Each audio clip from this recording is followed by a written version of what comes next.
Dhanraj bulletin देख रहे हैं आप और मैं हूं आपके साथ शिवपन शर्मा। तो चलिए शुरुआत करेंगे बुलेटिन की। प्रदेश में व्यावसायिक उत्पादन के लिए लगाए जाने वाले सोलर पीवी प्लांट और घर की छतों पर लगने वाले सोलर रूफटॉप प्लांट से पैदा होने वाली बिजली के दाम गिर गए हैं। उत्तराखंड विद्युत नियामक आयोग ने सोलर प्लांट की लागत कम होने के मद्देनजर ये फैसला सुनाया। नई दरें जारी कर दी गई हैं। नियामक आयोग में अध्यक्ष ML प्रसाद और सदस्य विधि अनुराग शर्मा की पीठ ने यहाँ पर मामले की सुनवाई के दौरान पाया कि रूफटॉप सोलर पावर प्लांट की लागत घट चुकी है। तो आपको बता दें कि यहाँ पर एक बड़ा फैसला जनहित में जारी किया गया है उत्तराखंड में। अब ग्राफिक्स के माध्यम से आपको समझाने की कोशिश करेंगे। जहाँ पर सोलर प्लांट और रूफटॉप प्लांट के दाम गिर चुके हैं। 10 किलोवाट तक का जो प्लांट है उसकी लागत 47,691 रुपीज से घटकर अब 43,000 तक पहुंच चुकी है। अगर बात की जाए 10 से 100 किलोवाट श्रेणी में, यहाँ पर 43,753 रुपीज से घटकर 39,507 रुपीज प्रति किलोवाट जो है वो इसकी दरें पहुंच चुकी है। यानी कि कहीं न कहीं फायदा सीधे लोगों को होगा। अब क्या कुछ इसमें देखने को मिलेगा वो भी बताएंगे। लेकिन 100 से 500 किलोवाट श्रेणी में 41,276 से घटकर 37,271 रुपए प्रति किलोवाट जो यहाँ पर बिजली है उसकी दर देखने को मिलेगी। 500 किलोवाट की बात करेंगे, उससे 1 मेगावाट श्रेणी में लागत यहाँ पर 40,074 से घटकर 36,185 रुपीज प्रति किलोवाट का जो यहाँ पर रेट है वो निर्धारित किया गया है। Solar PV plant 3 crore 45 lakh प्रति मेगावाट से घटकर अब 3 करोड़ 8 लाख प्रति मेगावाट जो है वो बिकेगा। तो आपको बता दें कि बड़ा फैसला यहाँ पर जनहित में लिया गया है। सोलर पीवी प्लांट के दाम 4.46 रुपए से घटकर 4.25 रुपए प्रति यूनिट यहाँ पर निर्धारित कर दिए गए हैं। तो आपको बताते चले कि सोलर प्लांट और रूफटॉप प्लांट की बात की जाए तो इसके दाम जो है वो गिर चुके हैं। कितना फायदा लोगों को होगा, किस तरीके से ये सभी चीजें देखने को मिलेगी, हमारे साथ धनराज सर ज्वाइन कर चुके हैं, उनसे जानने की कोशिश करेंगे। धनराज बताइएगा, अब दरें जो है वो कम हो चुकी है। बड़ा फैसला जनहित में यहाँ पर की बात की जाए उत्तराखंड सरकार द्वारा लिया गया है, क्या कुछ जानकारी बताइएगा। जी बिल्कुल, देखिए उत्तराखंड को ऊर्जा प्रदेश कहा जाता है, लेकिन जिस तरीके से लगातार ऊर्जा की कमी कहीं न कहीं उत्तराखंड के अंदर देखी जाती है, उसको पूरा करने के लिए एक प्लान ये चलाया गया है कि सोलर प्लांट के माध्यम से कहीं जाए। और लगातार देखा जाए तो उत्तराखंड के अंदर इस सोलर ऊर्जा से कहीं न कहीं बिजली का उत्पादन करना व्यावसायिक रूप में कहीं न कहीं कहा जा सकता है कि एक बड़ा लाभदायक साबित हो रहा है।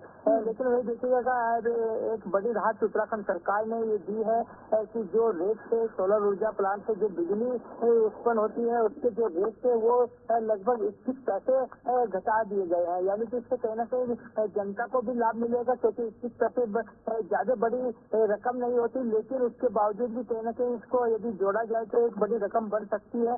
क्योंकि जिस तरीके से जो किलोवाट में यदि हम बात करें तो जो प्रत्येक यूनिट पर जो 21 पैसे घटाए गए हैं तो इससे कहीं न कहीं उत्तराखंड के वास्ते को लाभ जरूर मिलेगा। लेकिन वही देखिएगा कि मुख्यमंत्री पुष्कर सिंह धामी लगातार कहीं न कहीं जनता को लाभ मिले उसके लिए लगातार प्रयास करते रहते हैं। और ऊर्जा प्रदेश होने के नाते कहीं न कहीं उत्तराखंड को ऊर्जा प्रदेश से इसलिए कहा जाता है क्योंकि यहाँ पर ऊर्जा का उत्पादन किया जाता है और जो ऊर्जा यहाँ से उत्पन्न होती है उसको कहीं न कहीं दूसरे भी यहाँ से किया जाता है। लेकिन उसके बावजूद भी उत्तराखंड के अंदर जो देखा जाए तो जो पावर कट की बात यदि मैं यहाँ पर करूँ तो गर्मी के सीजन में कहीं न कहीं ये पावर कट अधिक लगते हैं और उससे निजात दिलाने के लिए ही कहीं न कहीं ये एक प्लान ये भी चलाया गया था कि सोलर ऊर्जा प्लांट लगाकर छतों पर जो सनरूफ के रूम में कहीं न कहीं अपनी छतों पर वो सोलर ऊर्जा प्लांट लगा सकते हैं, जिसके लिए सरकार सब्सिडी भी देती है। और आप देखिएगा कि उत्तराखंड के अंदर सरकार ने ये प्लान तैयार किया है कि प्रत्येक व्यक्ति अपनी छत पर बिजली का उत्पादन कर सकता है और इसको सरकार को बेच सकता है। धनराज बताइएगा, कितना फायदा लोगों को होगा, क्योंकि जिस तरीके से आपने बताया कि सोलर पावर पैनल्स अगर लोग घर पर इंस्टॉल करते हैं, घर की छतों पर लगाते हैं, तो सीधे तौर पर सरकार की तरफ से भी उन्हें सब्सिडी मिलेगी। और ये रिन्यूएबल सोर्स ऑफ एनर्जी है, कहीं ना कहीं कभी ना खत्म होने वाला सोर्स ऑफ एनर्जी है। इलेक्ट्रिसिटी लोगों के घरों तक पहुंचेगी और आगे इलेक्ट्रिसिटी बेच भी पाएंगे लोग सरकार को। तो कितना फायदा लोगों को होगा आर्थिक तौर पर भी। बिल्कुल स्टीफन, देखिए इस सौर ऊर्जा प्लांट को कहीं ना कहीं लोग व्यवसाय के रूप में भी ले सकते हैं, क्योंकि सरकार ने जो स्कीम निकाली है वो सभी लोगों के लिए है कि वो अपनी छतों पर इस तरह का सोलर प्लांट लगा सकते हैं और उससे बिजली उत्पादन कर सकते हैं, और उस बिजली उत्पादन को वो व्यवसाय के रूप में यानी कि अपनी आर्थिक स्थिति को मजबूत कर सकते हैं, क्योंकि सरकार उनसे वो बिजली खरीद रही है और उस बिजली को कहीं ना कहीं ऊंचे दामों पर खरीदा जाता है और जनता को उसको सरकार सब्सिडी जोड़कर कहीं ना कहीं सरकार अपनी तरफ से उसको कम दामों में बेचती है। तो कहीं ना कहीं इससे जो जनता है वो इसका लाभ उठा सकती है, अपने घरों पर सोलर ऊर्जा प्लांट लगा सकते हैं और उसका फायदा कहीं ना कहीं सीधा सीधा कहा जा सकता है कि आम जनता को मिलने जा रहा है। और आप देखिएगा कि कई ऐसे प्लांट उत्तराखंड के अंदर लगे भी हैं कि जो अभी इसमें बिजली उत्पादन कर रहे हैं और सरकार को बेच रहे हैं, और सरकार इतना ही नहीं बल्कि जो प्लांट लगाने पर जो खर्चा आता है उसमें भी सब्सिडी देने की बात सरकार की तरफ से की जाती है और दी भी जाती है, और लगातार उसका लाभ भी कहीं ना कहीं जनता यहाँ पर उठाती हुई नजर आती है।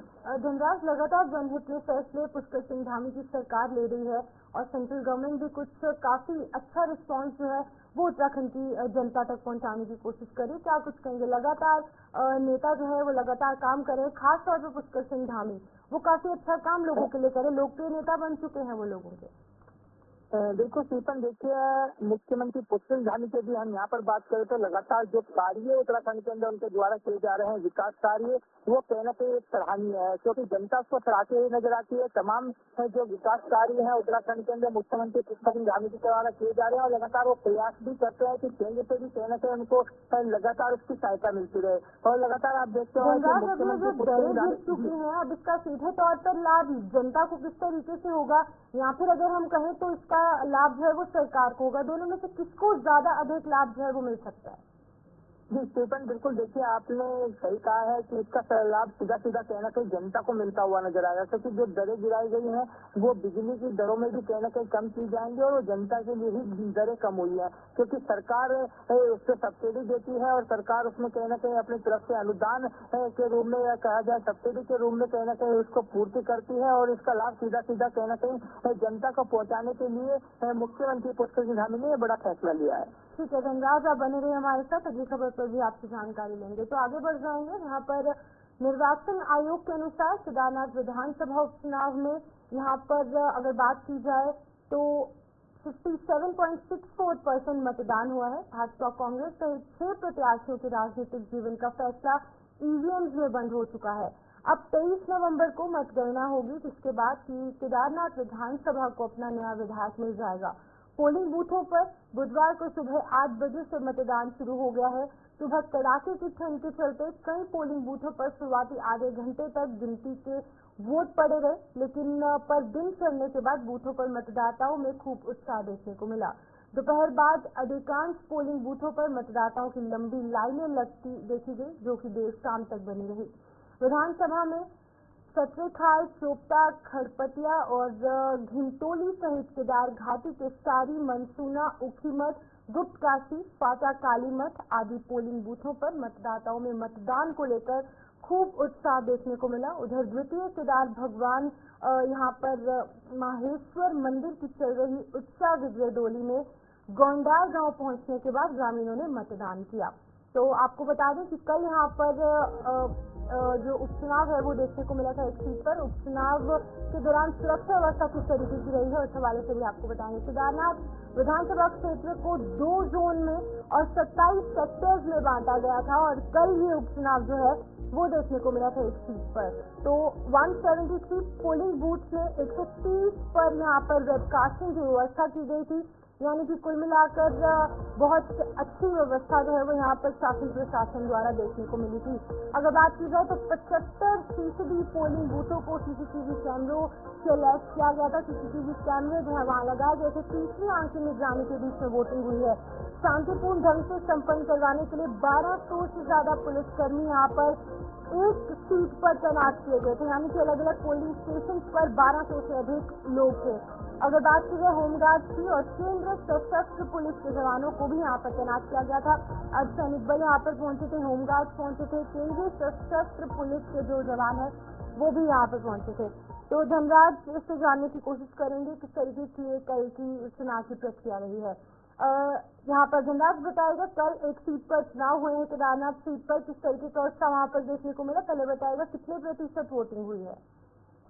बिल्कुल शीतल, देखिए कल वो केदारनाथ का उपचुनाव था और बड़े ही शांतिपूर्वक ढंग से कहना चाहिए इस चुनाव को संपन्न कराया गया, क्योंकि निर्वाचन आयोग की तरफ से पहले से ही तैयारियां की गई थी और तमाम तैयारियां चाहे सुरक्षा को लेकर हो या फिर ईवीएम मशीनों को लेकर हो या कर्मचारियों की व्यवस्था हो, तमाम व्यवस्थाएं कहना चाहिए निर्वाचन आयोग की तरफ से पूरी की गई थी और उसका परिणाम देखने को मिला कि बड़े ही शांतिपूर्ण तरीके से कहीं न कहीं ये उपचुनाव संपन्न हुआ है। हालांकि कहा जा सकता है कि कहीं न कहीं जो 6 प्रत्याशी वहाँ से चुनाव लड़ रहे थे, उनकी जो किस्मत है वो अब ईवीएम में बंद होती हुई नजर आई है और अब देखिएगा कि 23 तारीख को वो किस्मत का पिटारा खुलेगा और केदारनाथ को एक अपना नया विधायक वहाँ पर मिल जाएगा। यानी कि कहा जा सकता है कि जनता ने जिसको चुना होगा उसके माथे पर कहीं न कहीं एक ताज वहाँ पर सजता हुआ नजर आएगा। और आप देखिएगा कि लगातार जिस तरीके से देखा जाए कि यदि मैं यहाँ पर सुरक्षा की बात करूँ तो तमाम सुरक्षा व्यवस्था वहाँ पर की गई थी, क्योंकि आपने देखा कि 1200 से भी अधिक जो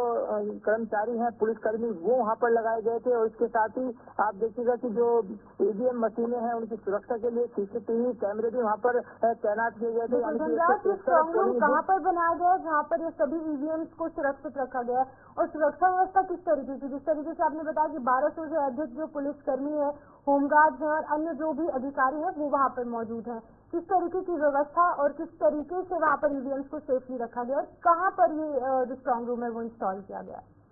बिल्कुल, देखिए जो स्ट्रांग रूम बनाया गया है केदारनाथ के अंदर ही बनाया गया है और इस स्ट्रांग रूम की पूरी जो निगरानी है वो सीसीटीवी कैमरों से भी की जा रही है और इसके साथ साथ जो पुलिस प्रशासन है वो भी वहाँ पर मुस्तैद है और लगातार देखिए जो निर्वाचन अधिकारी हैं, जिला निर्वाचन अधिकारी हैं, वो भी वहाँ पर डटे हुए हैं ताकि किसी भी तरह का कोई आरोप निर्वाचन आयोग पर न लग सके, क्योंकि लगातार हम देखते हैं कि जब भी इस तरह का चुनाव होता है तो कहीं न कहीं जो विपक्षी पार्टियां हैं वो घपला होने की संभावना जताते हैं, ईएमआई पर कहीं न कहीं तक जाहिर करते हैं। उसको देखते हुए कहीं न कहीं जो सुरक्षा है वो अधिक बढ़ा दी गई है और लगातार जो पुलिस प्रशासन है या फिर कहा जाए कि जो कर्मचारी हैं वो लगातार उसकी निगरानी भी करते हुए नजर आ रहे हैं और लगातार देखेगा कि सीआरपीएफ भी इस निगरानी में लगाई गई है ताकि कोई भी सवाल खड़ा ना हो सके। इसको लेकर निर्वाचन आयोग बड़ा सख्त है और तमाम जो ईवीएम है वो एक स्ट्रांग रूम में रखी गई है और स्ट्रांग रूम में कहीं न कहीं जब 23 तारीख को ये पूरा जो परिणाम है वो सामने आएगा तो उस समय वो खोली जाएंगे और वो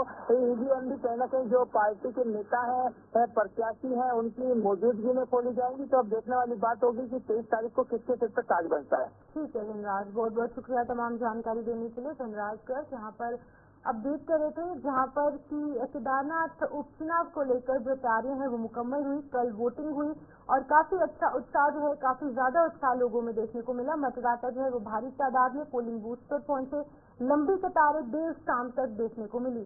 अब 23 तारीख को यानी कि 23 नवंबर 2 दिन बाद अब ये देखने वाली बात होगी कि इस सीट पर किसके सर पर ताज जो है वो सजेगा। दोनों पार्टी द्वारा दावे किए गए हैं, वादे किए गए हैं, लेकिन आखिरकार जीत किसको हासिल होगी वो 23 नवंबर को सामने आ जाएगा। तो आगे बढ़ेंगे, यहाँ एक और प्रदेश सरकार और सरकारी स्कूलों में बच्चों के उज्जवल भविष्य के लिए शिक्षा को बेहतर बनाने का काम कर रही है, तो वहीं पर दूसरी ओर सरकारी जो विद्यालय है उसमें बच्चों का भविष्य राम भरोसे नजर आ रहा है। बता दें कि पूरा मामला बहादुराबाद विकास खंड क्षेत्र के रानी माजरा गांव में स्थित कस्तूरबा गांधी आवासीय बालिका विद्यालय से सामने आया, जहां पर विद्यालय में पढ़ने वाली छात्राओं से भोजन बनवाया जा रहा है और छात्रों से जूठे बर्तन भी दिलवाए जा रहे हैं। यहाँ तक कि बालिकाओं का आरोप है कि उन्हें जूठे बर्तन का दूध तक दिया जा रहा है। तो आपको बता दें कि इसी बीच में जो वार्डन है कस्तूरबा गांधी आवासीय बालिका विद्यालय की, उनकी प्रतिक्रिया सामने है। पहले आप लोग सुनिए। आंटी हमारे पे बर्तन भी मंजवाती है मार मार के और रोटी भी बनवाती है, हमारे पे सब करवाती है। बेटा एक बात सुनिए, जब मैं आपसे पूछा तब होना आपके कैमरे को नहीं देखी जिम्मेदारी है, लेकिन यहाँ पे 9 लोगों का साथ है तो मैडम आपके विद्यालय का एक वीडियो वायरल हो रहा है जिसमें आपके विद्यालय में बच्चे चिकन बना रहे हैं। क्या कोई जीव ऐसा है कि बच्चे चिकन बनाएंगे? अगर बच्चों के साथ दुर्घटना हो गई है उसका जिम्मेदार कौन होगा? सर, पहली बात तो ये है कि मेरे विद्यालय में चिकन बना नहीं, चिकन पर गर्म हुआ है। दूसरी बात यह है कि 20 बच्चों ने कहा था मुझे कि हम चिकन खाना चाहते हैं और मैंने अपने जो खंड शिक्षा अधिकारी है उनसे पहले अनुमति ली थी और उन्होंने कहा था कि मैम आप चिकन खिला सकते हैं, बच्चों को अलग बर्तन में खिलाएंगे और आप जो है जो हमारा किचन है किचन के बाहर खिलाएंगे। मैडम आपके विद्यालय का वीडियो वायरल हो रहा है जो बच्चे बना रहे हैं। बना नहीं रहे सर, वो सिर्फ उसको वो कर रहे हैं, क्या कहते हैं, गर्म कर रहे हैं।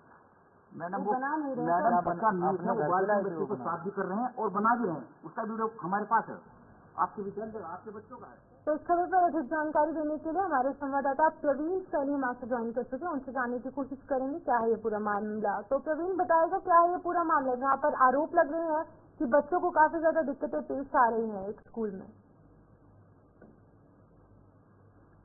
कुछ अपन बताना चाहूंगा कि भादराबाद विकास खंड का जो एक कस्तूरबा गांधी विद्यालय है छात्रावास, ये है रानी मजरा में, लेकिन वहाँ पर बड़ा ही दुर्भाग्य उन बच्चों का भी जो माता पिता अपने बच्चों को कस्तूरबा गांधी आवासीय विद्यालय भेजते हैं। वहाँ का एक वीडियो वायरल हुआ था जिसका हमने भी संज्ञान लिया और हम कस्तूरबा गांधी आवासीय विद्यालय पहुंचे, जहाँ पर हमने वार्डन से बात करनी चाहिए, लेकिन वार्डन का साफ तौर पर ये कहना था कि जब हमने वायरल वीडियो के बारे में जानकारी की कि बच्चे वहाँ पर जो नीट है उसको साफ कर रहे हैं और उन्हीं बच्चों को बनवाया जा रहा था, लेकिन इस बात पर पहले तो जो वार्डन है वहाँ की तन्नू चौहान वो मना करती रही कि हमारे विद्यालय में ऐसा कोई मामला नहीं था। फिर जब वीडियो वायरल की बात उनके सामने आई तो वो कहने लगी हमने जो बच्चों के लिए है वो बाहर से चिकन मंगवाता बना, लेकिन तस्वीरें बयां क्या कर रही है और वार्डन क्या बयां कर रही है। उसके बाद हमने जो जिले के शिक्षा अधिकारी हैं या खंड शिक्षा अधिकारी है सभी से बात करनी चाहिए, तो सभी कुछ भी जवाब देने को तैयार नहीं थे और जिले के अधिकारी को फोन तक उठाना की जहमत भी नहीं उठा रहे थे। इससे साफ तौर पर होता है कि जहाँ एक बार सरकार छात्राओं के भविष्य की बात करती है कि बेटी पढ़ाओ और बेटी बचाओ, उसका नारा देती है, लेकिन जो आप तस्वीरों में देख सकते हैं कि छात्राओं के साथ क्या व्यवहार किया जा रहा है। छात्राओं का साफ तौर पर कहना है कि हमारे माता पिता यहाँ पर हमको पढ़ने के लिए भेजते हैं, लेकिन यहाँ के जो वार्डन है उन्हीं के सामने ना तो हमें समय से खाना दिया जाता है और हमारे पास झूठे बर्तन है वो भी साफ करवाए जाते हैं और हमारे पास झाड़ू वगैरह काम भी कराया जाता है। लेकिन सबसे बड़ा सवाल ये भी है कि जो जिले के अधिकारी वो मौन क्यों है, क्योंकि कई बार बात भी की गई। प्रवीण, जिस तरीके से आपने बताया कि वीडियो इसको लेकर लगातार सोशल मीडिया पर वायरल हो रही है, क्या उस वीडियो के पब्लिक होने के बाद, पब्लिकली सामने आने के बाद क्या शिक्षा विभाग या फिर अन्य आला अधिकारियों द्वारा क्या कुछ कदम उठाए गए या पुलिस द्वारा संज्ञान लिया गया, किस तरीके से कार्रवाई की जा रही है इस पूरे मामले को लेकर? देखिए बिल्कुल बताना चाहूंगा कि जिस तरह से ये वीडियो वायरल हो रहा है उसके बाद हमने भी जो खंड शिक्षा अधिकारी हो या जिला शिक्षा अधिकारी हो उनके पास ये वीडियो भेजेगा और उनसे जानकारी भी करना चाहा कि ये मामला क्या है, लेकिन कोई भी बताने को तैयार नहीं। सभी कहते हैं कि जांच की जाएगी, लेकिन जांच तब की जाएगी क्योंकि ये मामला लगातार कई दिन से सोशल मीडिया पर घूम रहा है। उसके बाद भी जो जिले के अधिकारी हो या खंड शिक्षा अधिकारी हो कोई भी इस पर कार्रवाई करने को तैयार नहीं है। या तो ये माना जाए कि जो वहाँ की वार्डन है तनु चौहान या तो उसके ऊपर तक अधिकारियों में निकाय थे क्योंकि अधिकारी उसके खिलाफ कुछ भी बोलने को तैयार नहीं है। लेकिन एक बड़ा सवाल ये भी है, आप तस्वीरों में देख सकते हैं कि बिल्कुल जो वहाँ बहुत शुक्रिया तमाम जानकारी देने के लिए। प्रवीण सैनी यहाँ पर अपडेट कर रहे थे किस तरीके से बच्चों के भविष्य के साथ खिलवाड़ किया जा रहा है और उन्हें कहीं ना कहीं अनहाइजीनिक और अनहेल्दी खाना परोसा जा रहा है, उनसे स्कूल में काम भी करवाया जा रहा है। वहीं पर आला अधिकारियों की बात की जाए वो इस पूरे मामले में संज्ञान लेने को तैयार नहीं है, मूक दर्शक बने देते हैं। तो फिलहाल यहाँ पर एक वक्त एक छोटे से ब्रेक का है, जल्द वापस लौटेंगे।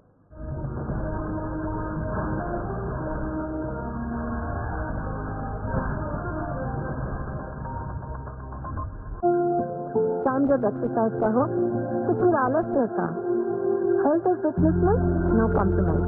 बात जब प्योरिटी की हो तो मेरे लिए सिर्फ हमदर्द हनी, क्योंकि क्वालिटी से नो कॉम्प्रोमाइज। इसलिए है प्रकृति की शुद्धता और हमदर्द के 100 सालों से भी ज्यादा का भरोसा। हमदर्द है, प्योर है।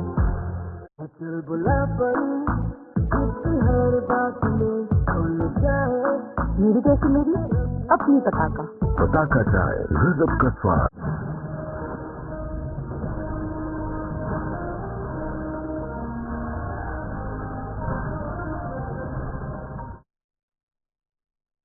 कृषि मंत्री गणेश जोशी ने कृषि विभाग के अधिकारियों के साथ किसानों को वितरित किए जाने वाले खाद और उर्वरकों की उपलब्धता और आपूर्ति की समीक्षा की। इस दौरान विभागीय मंत्री गणेश जोशी ने अधिकारियों से खाद और उर्वरकों का वितरण के संबंध में जानकारी ली और वितरण के संबंधित आवश्यक दिशा निर्देश भी जारी किए।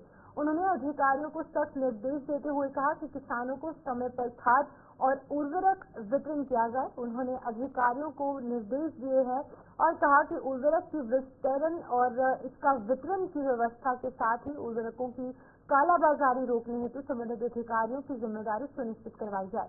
उन्होंने अधिकारियों को निर्देश देते हुए कहा है कि जिस क्षेत्र में जिस समय फसलों की बुवाई का काम किसानों के द्वारा किया जा रहा हो, वहां पर प्राथमिकता से उर्वरकों की जो उपलब्धता है उसे सुनिश्चित करवाया जाए। विभागीय मंत्री ने कृषि और उद्यान विभाग के समूह के रिक्त पदों के परिणामों को शीघ्र जारी किया जाए। बैठक के दौरान कृषि मंत्री गणेश जोशी ने उपस्थित SBI एग्रीकल्चर जनरल इंश्योरेंस के पदाधिकारियों को भी प्रधानमंत्री फसल बीमा योजना अंतर्गत किसानों के फसल बीमा का भुगतान शीघ्र अतिशीघ्र निस्तारण किया जाए।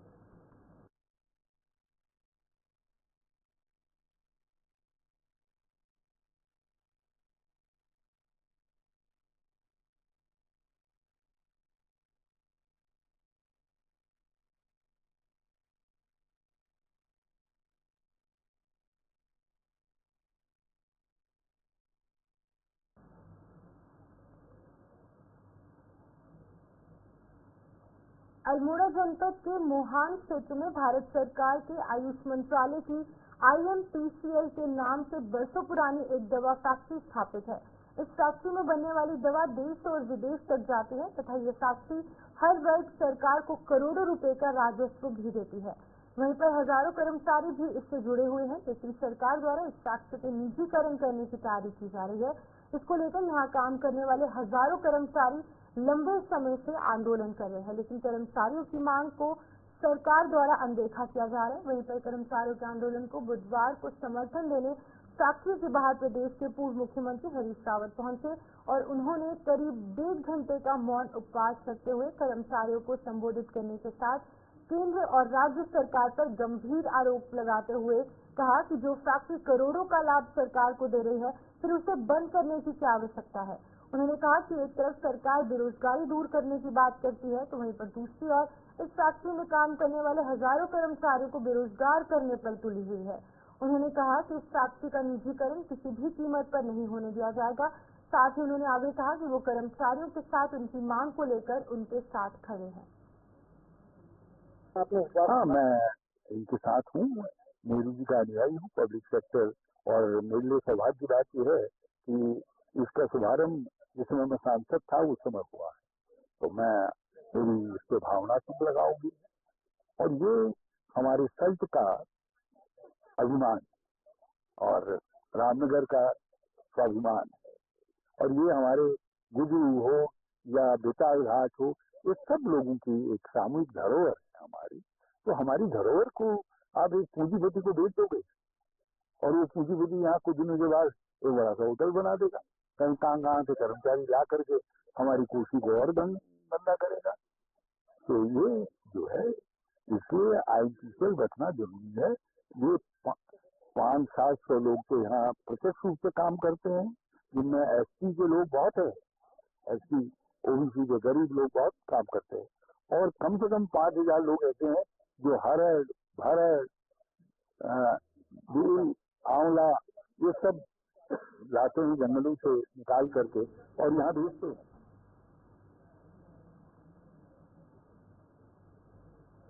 ऊर्जा के क्षेत्र में टिहरी बांध परियोजना के नाम एक और उपलब्धि जुड़ चुकी है। टिहरी बांध की महत्वाकांक्षी पंप स्टोरेज प्लांट परियोजना की 250 मेगावाट की एक यूनिट THDC, JEE और अन्य सहायक इकाई कंपनियों के इंजीनियरों ने राष्ट्रीय ग्रिड के साथ जोड़ दिया है। अगले एक सप्ताह के भीतर ये यूनिट पूरे तरीके से बिजली उत्पादन शुरू कर देगी। इस बीच टेस्टिंग सहित अन्य तकनीकी कार्य यूनिट और ग्रिड के बीच में ऑपरेशनल किए जाएंगे। इस परियोजना की दूसरी यूनिट को अगले साल जनवरी तक कमिश्निंग कर दिया जाएगा, जबकि 2025 के अंत में TSP की सभी चारों यूनिट 1000 मेगावाट बिजली उत्पादन कर राष्ट्र को ऊर्जा के क्षेत्र में सबल बनाएगी। THDC के CMD RK बिश्नोई और अग्निशासी निदेशक LT जोशी के नेतृत्व में THDC JEE ने कुशल इंजीनियरों को TSP परियोजना की प्रथम यूनिट को राष्ट्रीय ग्रिड के साथ जोड़कर एक उपलब्धि हासिल की है। 2400 मेगावाट की टिहरी बांध परियोजना जल्द ही संपूर्ण क्षमता से विद्युत उत्पादन शुरू करेगी। 1000 मेगावाट टिहरी बांध और 400 मेगावाट कोटेश्वर बांध के विद्युत उत्पादन पहले से ही हो रहे हैं।